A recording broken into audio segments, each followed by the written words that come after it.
E já de volta ao vivo e em cores, obrigado pelo carinho, pela sintonia, por sua audiência. Fique conosco, participe do programa Vida e Saúde. Hoje falando sobre os cuidados que devemos ter para com esse nosso coração. Representa o amor, mas para a gente amar de verdade, precisamos cuidar bem dele. Por isso que trouxemos aqui um grande especialista, o Dr. Aloísio da Rocha, médico cardiologista e também professor de cardiologia da PUC. Aceitou nosso convite aqui e brilhantemente está respondendo todas as nossas perguntas. Doutor, eu queria vamos falar para quem está em casa um pouquinho assim, talvez um dos grandes problemas é o infarto, que produz mais medo é o infarto. O que é, como se manifesta, como que a gente pode perceber alguns sinais aí, doutor? Bom, a primeira grande importância é que o infarto é a principal causa de morte no nosso país hoje. As pessoas morrem principalmente de infarto, além de outras causas, essa é a maior causa. O infarto pode ser uma coisa súbita. A pessoa nunca teve nada, ou pelo menos nunca diagnosticou nada, mas nunca sentiu nada e de repente tem o infarto. O infarto ocorre por um entupimento agudo, na hora da coronária. Aquela placa de gordura que vai se acumulando ao longo do tempo, de uma hora para outra, essa placa se rompe e forma um coágulo, um trombo. Então, de uma hora para outra, entope a circulação do coração. E isso causa uma dor intensa, uma dor súbita, intensa, difusa em todo o tórax. Pode se irradiar para as costas, para o pescoço, para os braços, mas a manifestação mais comum é dor. Dor intensa. Uma dor intensa, aguda. E que não passa com nada. Pode estar associada com falta de ar, pode estar associada com sudorese, mas a dor é o principal sintoma. E o grande problema do infarto é que ele pode levar à morte nas primeiras horas. Das pessoas que têm infarto, mais ou menos 25% a 30%, ou seja, uma de cada 3 pessoas morre antes de chegar ao hospital. Então, na primeira hora do infarto é onde ocorre a maior mortalidade. E a pessoa morre por uma arritmia cardíaca. E a única maneira de resolver isso é com um desfibrilador, que é aquele aparelho que dá um choque no peito. E que existem hoje em diversas áreas públicas no país, desfibriladores automáticos. Não precisa ter um médico, basta uma pessoa treinada para utilizar isso e pode salvar vidas. Mas o infarto, então, ele é frequente e ele tem alta mortalidade. Por isso que a gente orienta. Teve uma dor no peito intensa que não melhora, procure um pronto-socorro, procure assistência médica.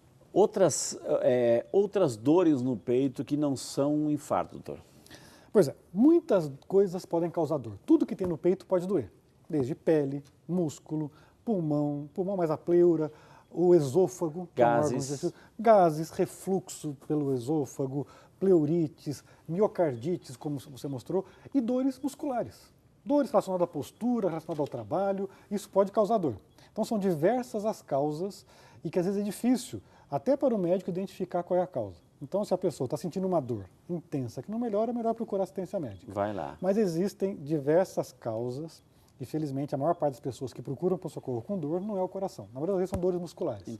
Mas é melhor deixar o médico avaliar e dizer, porque, como eu falei, a pessoa que está infartando pode morrer e morrer rapidamente, precocemente. Agora, assim, doutor, assim, eu já li, me preparando para o programa de hoje, então é importante, assim, que conforme a dor que tem, deixa sempre no bolso ou pertinho da cama ali, pertinho do quarto, o AS, né? O famoso AS. Então, na dúvida, toma AS. E aí? Por quê? Sim, não, por quê? Bom, o AS é um remédio bastante antigo, já, mas que ele realmente salva vidas. Em quem está tendo um infarto, a chance de morrer por esse infarto reduz muito quando a gente usa o AS. Reduz em torno de 20%. Que é bastante. Ele age na hora? Ele age na hora. Ele é rápido. Ele tem que ser engolido, não tem para dar na veia. Ele tem que ser tomado por boca mesmo.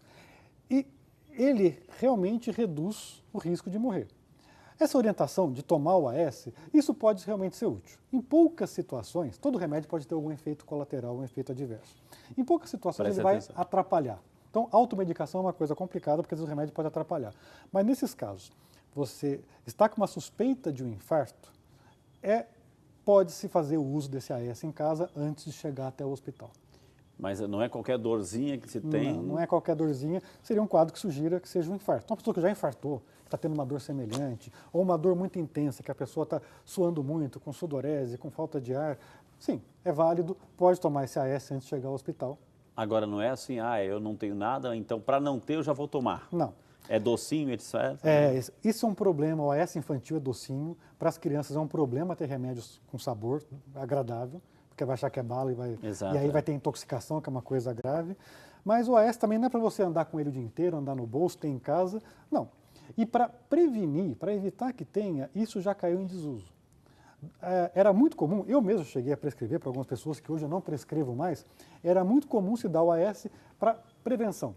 A pessoa idosa tinha pressão alta, vamos tomar o AS que é bom para afinar o sangue. Não, o efeito que pode ter ruim do AS é sangramento. Afinar o sangue, diminuir a coagulação, facilita ter sangramento.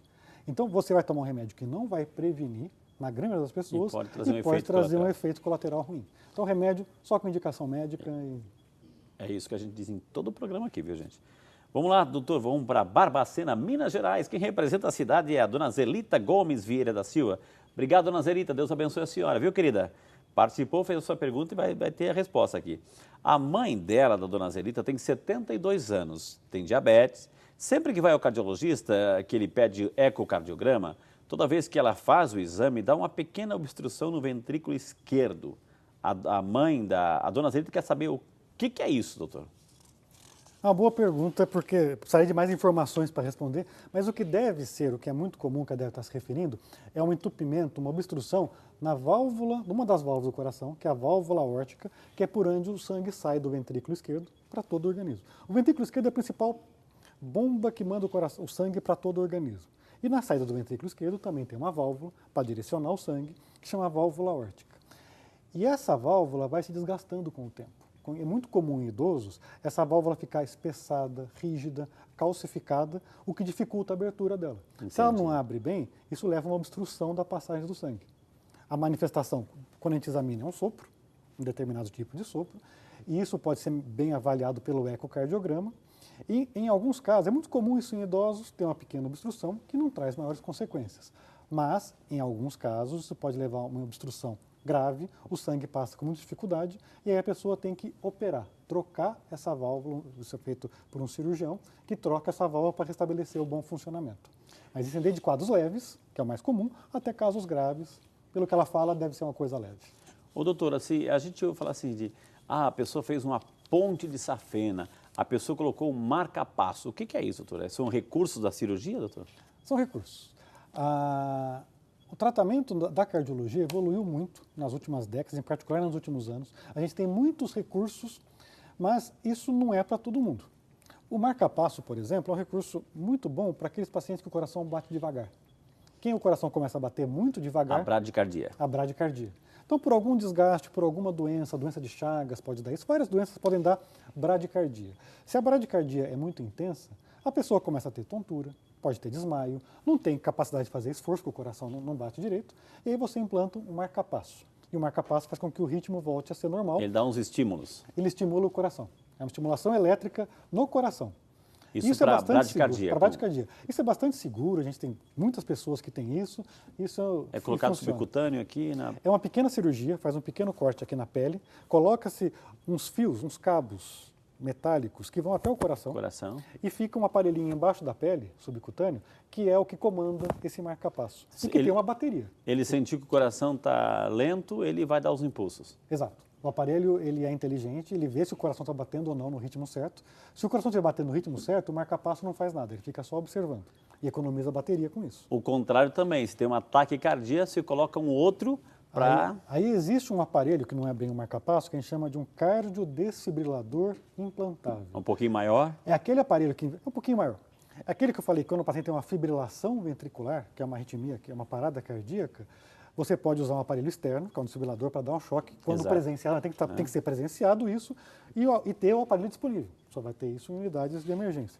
Esse aparelhinho, quando você detecta uma pessoa que tem um alto risco de ter uma fibrilação ventricular, ou uma pessoa que já teve e foi revertido, você pode implantar esse aparelhinho que vai ser o anjo da guarda dele. Se ele, em qualquer momento do seu dia a dia, tiver uma fibrilação ventricular, o aparelho dá um choque e reverte. Então, a pessoa tem uma parada cardíaca, o aparelho detecta e reverte essa parada cardíaca. A pessoa pode desmaiar e nesse momento a pessoa não sentiu o choque, ele dispara. Pode desmaiar porque perde a consciência, tem uma parada cardíaca. Se não fosse revertida, a pessoa morreria. E esse aparelho dá um choque, que algumas pessoas podem levar esse choque ainda enquanto estão conscientes. Em algumas arritmias, antes de ter a parada cardíaca, e aí é bastante desconfortável para quem tem isso. Porque é um choque. É um choque. É um choque intenso dentro do peito, dentro do coração, mas salva vidas. Então, mas tem que ser bem indicado para pessoas que precisam disso. E E, doutor, eu vi outro dia, assim, é um negócio tão interessante que é mais ou menos, sei lá, o médico dobra, né, introduz por uma das artérias e vai lá e quando chega lá ele se abre, né? Isso. É um stent, o que é isso?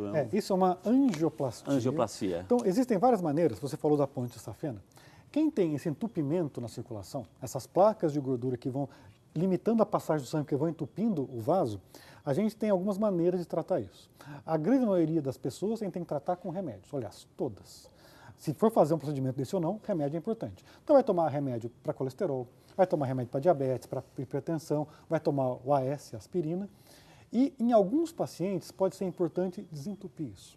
Isso quando traz alguma consequência mais grave. Porque aquela placa que está lá, ela não vai sair.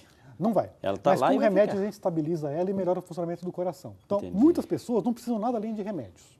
Bem orientados e tem que Ok. tomar remédio a vida toda. Em algumas situações, aquele entupimento trazendo uma consequência mais grave, que não é para todos. E aí se faz o cateterismo, para enxergar, para ver onde que está o entupimento, qual é o grau de entupimento, e de acordo com a informação do cateterismo, a gente pode indicar uma intervenção para desentupir isso. Uma delas é no próprio cateterismo. Se coloca um catéter que tem um balão na ponta. Esse balão, ele vai vazio. Roto-Rooter ali? Tem o roto-rooter também, mas não é bem roto-rooter. Tem um que chama rotablator, o nome Ok. que é um roto-rooter, que é um motorzinho Ok, que vai, ok. mas esse não é mais comum. O mais comum é o balãozinho.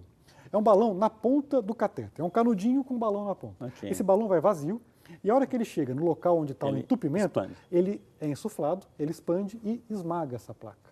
Restabelece o fluxo porque ele Entendi. esmaga. E junto com esse balão pode ser feito um outro procedimento, que é o implante de um stent. O stent é uma prótese, é uma endoprótese que a gente chama. Ele vai também fechado no Fechadinho, catéter. enroladinho lá e vai. A hora que chega lá, o balão é insuflado e arma esse stent. É uma malha metálica que vai ficar dando sustentação mecânica. Ela não vai se mover, ela vai ficar ali. Vai ficar ali presa, não sai nunca mais dali, nem com cirurgia. Está ali e vai ficar para o resto da vida. E esse stent, que é uma malha metálica, eu costumo dizer, as pessoas acho que ainda usam isso, bob de cabelo. Exato, É faz lembrar. exatamente o mesmo formato de um Faz bob de lembrar, cabelo. faz lembrar, É um exatamente cilindro com uma malha metálica. Só que ele vai enroladinho, ele bem vai enroladinho assim, e é chega insuflado e armado dentro da ele se coronária. arma. Então, além de esmagar a placa, isso dá uma sustentação mecânica, segura a parede do vaso e restabelece o fluxo. E outra alternativa para tratamento de entupimento é a cirurgia. Em alguns casos, só o remédio não consegue resolver, o stent não está indicado. Aí vem essa fenda. Aí você faz a cirurgia, que aí tem que abrir o peito e colocar as pontes, ou mamária, que é uma artéria que está dentro do peito, ou a safena, que é a veia tirada da perna. Quando você for mamária, ele ou ela, não importa. A mamária é o melhor enxerto, o melhor cano que a gente pode Tá, usar mas para assim- isso é a mamária, é uma artéria. Mas, ok, tá no, Então, tanto, a gente fala peito, mamária, mama mais mulher, mas do homem também, como Também. é que é? Mamária é o apelido dela que todo mundo usa. O nome correto dessa artéria é torácica interna. Ah, tá vendo aí. ó. Então ela está dentro do tórax. Ela nasce aqui Bem pertinho perto da mama. ela nasce aqui perto da clavícula e desce por dentro do tórax, só levando o sangue para a parede, para os Ok. músculos e para os ossos. E o que se faz? O cirurgião, quando faz isso, abre o tórax da pessoa e pega essa mamária, essa artéria, e coloca a ponta dela no coração. Então, se eu tenho entupimento neste ponto, eu pego essa artéria e ponho ela para frente. O sangue faz um desvio para depois do entupimento. Então pode entupir, pode progredir, porque o sangue já tem um outro caminho, feito artificialmente. E a mamária ela é sempre utilizada, ou recomenda-se que sempre use, que ela tem um resultado muito melhor a longo prazo. Só que a gente não pode ficar tirando a artéria do organismo, porque as artérias servem para levar sangue para algum lugar. Mas a safena também não é uma veia? A safena é uma vena. Uma veia. Que traz o sangue Que de traz o volta sangue das pernas para o irrigar, coração. para oxigenar, etc. Só que o sangue tem outros caminhos, não tem esse único caminho. Então você pega a veia da perna e tira ela da perna e coloca no coração, Faz uma justamente ponte. faz uma ponte, para o sangue ter uma ponte e ultrapassar onde está entupido, para o sangue fluir normalmente. Então é uma das maneiras. A gente pode desentupir com um catéter ou com um stent, ou pode produzir um caminho novo para o sangue chegar onde precisa. Ah, que Mas maravilha. independente do stent, independente da cirurgia, o tratamento clínico é contínuo para a vida toda, com medicamentos, com consultas, que senão não adianta nada fazer esse serviço todo e a pessoa não fazer um tratamento adequado. Isso é um recurso da cirurgia, mas para se evitar tudo isso, enfim, prevenção. Prevenção. Eu vou chamar mais um intervalo na sequência, eu quero ler a sua pergunta e vai ligando, vai colocando também as suas intenções, a sua pergunta que a gente vai repassar aqui para o Dr. Luiz, viu? Esse é o Vídeo Saúde, ele é seu, gente, então volta já só para você.